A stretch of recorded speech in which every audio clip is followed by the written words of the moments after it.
В этой библиотеке почти ничего не изменилось с тех пор, как за этим столом, подбитым зеленым сукном, как это было модно в первой половине XX века, работал Иван Константинович Тарба. Поэт, прозаик, глава Союза писателей Абхазии, министр просвещения, дипломат от литературы. Он объездил полмира с миссией донести правду о Советском Союзе, завести дружбу с писателями ближнего и дальнего зарубежья. Прага, Париж, Пекин и Иван Тарба на фоне столиц мира. Абхазский писатель, выходец из крестьянской семьи, который писал исключительно на родном языке. Это в разных командировках, это были не совсем творческие командировки, они имели определенный дипломатический статус. Нужно было творческую интеллигенцию ряда стран, так сказать, склонить на нашу сторону, пообщаться с ними, доказать, что мы нормальные люди. И вот в такие делегации моего отца тоже включали.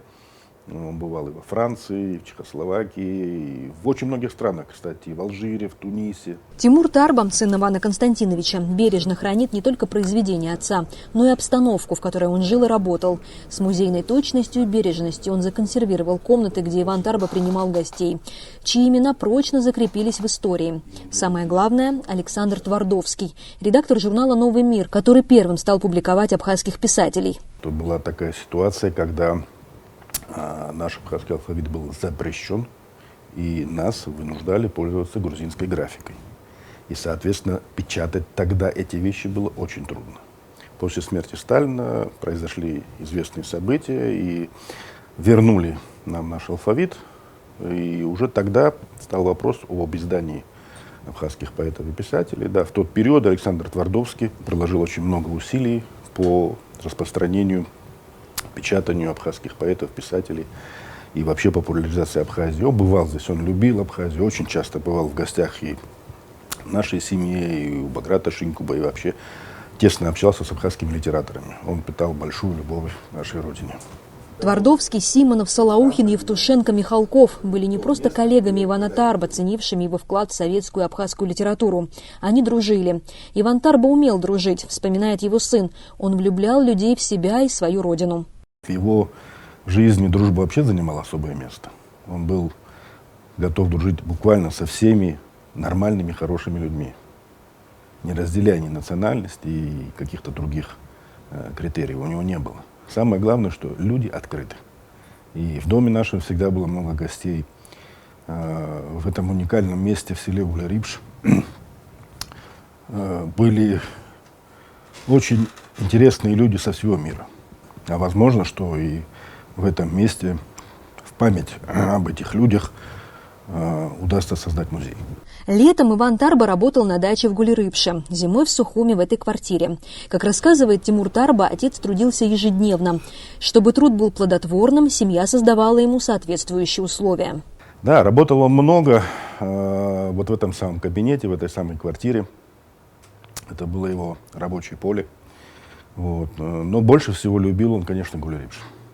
Там больше всего он и более плодотворно работал.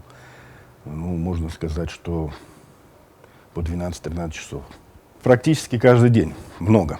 Находил время, час-два обязательно. Это минимум позаниматься. Когда он работал, естественно, в доме был режим тишины. Обычно меня очень легко отпускали на улицу в этот момент. Вот. Бывало так, что даже я злоупотреблял этим и допоздна гулял. Под предлогом того, что отец работает, не надо мешать. Как вспоминает сегодня Тимур Тарба, для него отец никогда не был великим литературным деятелем. Он был просто папой, но с непоколебимым отцовским авторитетом. Его имя надо мной не давлело. Да, я знал, что он писатель, его знают и уважают. Но это было как-то в мире взрослых людей. Да? В детстве это не ощущалось. Он был отцом, как и все люди. То есть я его не воспринимал, что у меня в доме живет поэт. Это был мой папа. Это был мой папа, это была обычная нормальная семья. Он поэт там был, когда мы выходили на улицу, да, все его к нему подходили, здоровались, это я понимал. Но дома-то он был простой папа. И надо отдать ему должное. Ни разу в жизни, даже за очень серьезные проступки, он меня пальцем не тронул. Кто-то из родителей нажаловался, отцу позвонили, что я там кого-то, видите ли, обидел. Ну да, он говорит, пригласил меня в кабинет, я пришел и понимал, что меня будут сейчас наказывать. Он сказал, знаешь, я в ваши дела не лезу, разбирайся сам. Но сейчас, говорит, ты носишь мою фамилию. Поэтому сделай так, чтобы ее никто никогда не испачкал. Но разберись сам. Это ваши вопросы. Воспитание личным примером. Такова была тактика Ивана Тарба как родителя. Система воспитания была как рельсы, очень прямая и надежная.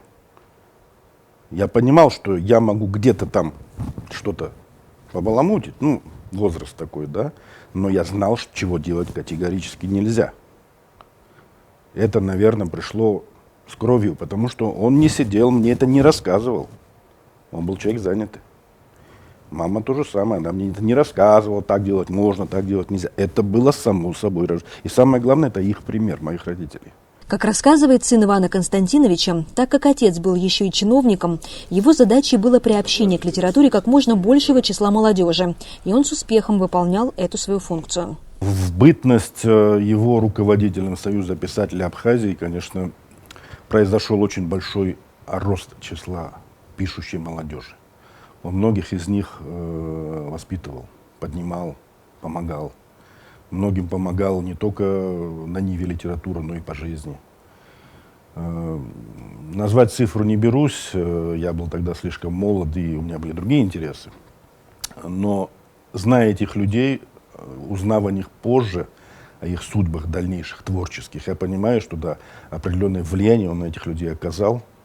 И я до сих пор это тоже ощущаю, когда встречаюсь с этими людьми в городе, на улицах, люди подходят, здороваются.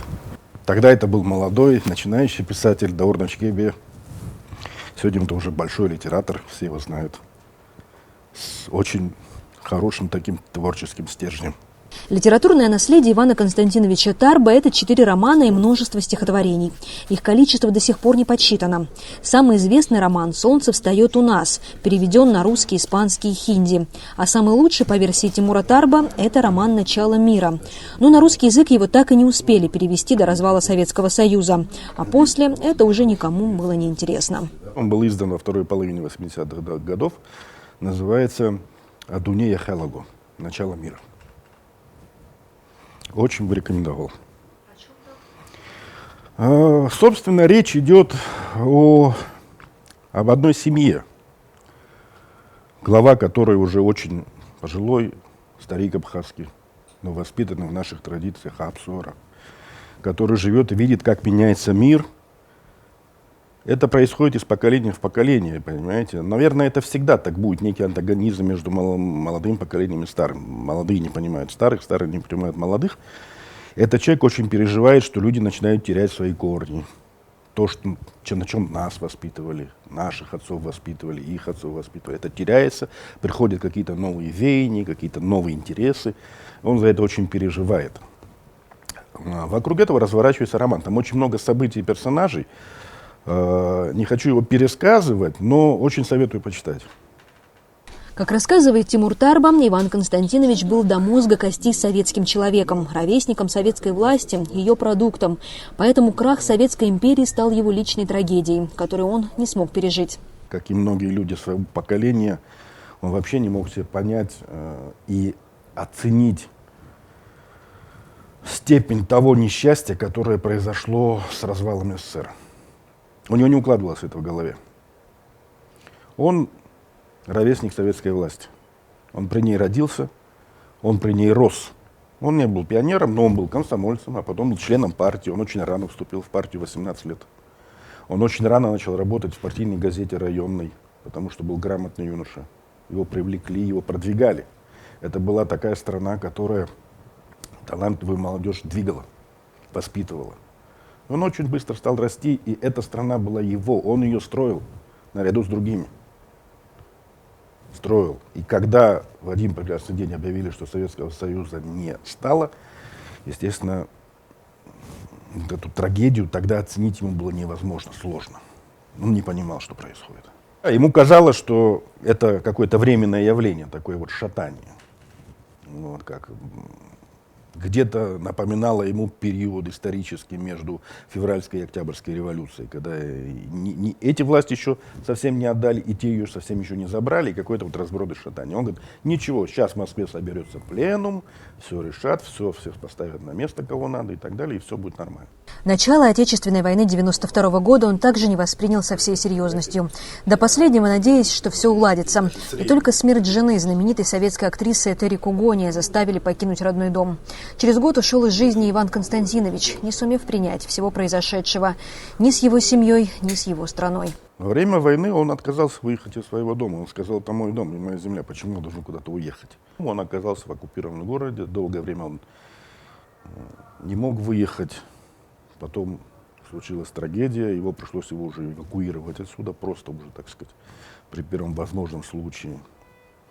Ну, все это очень тяжело на нем отразилось. В итоге, конечно, это очень сильно укоротило его жизнь. После того, что случилось с мамой, он понял, что дальше жизни уже не будет.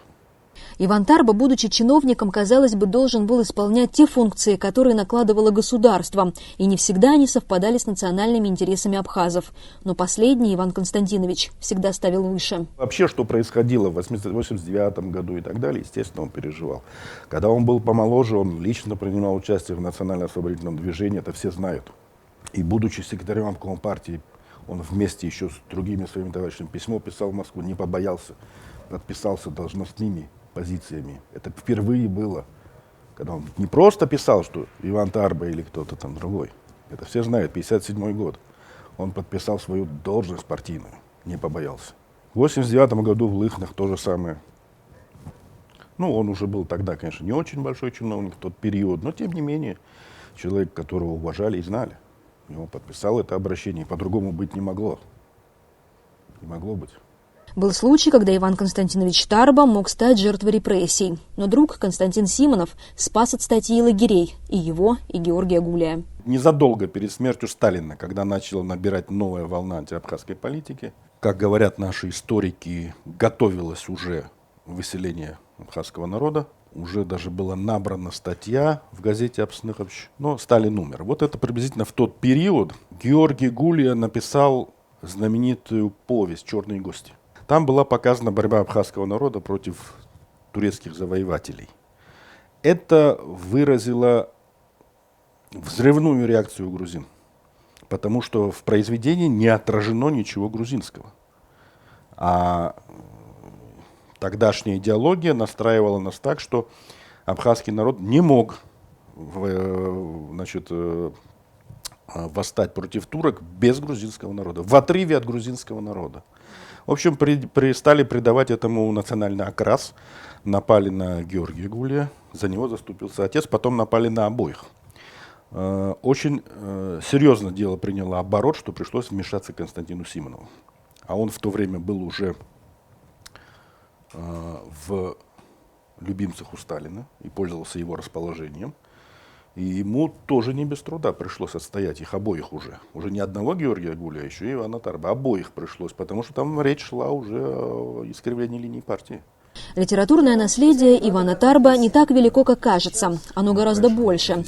Ведь благодаря его поддержке как секретаря обкома, председателя Союза писателей Абхазии или министра просвещения, на литературный путь вышли многие абхазские поэты и прозаики. В частности, Кум Фломи или Даур Начкебе. А ведь даже одна книга – это ценность и культурное наследие целого народа.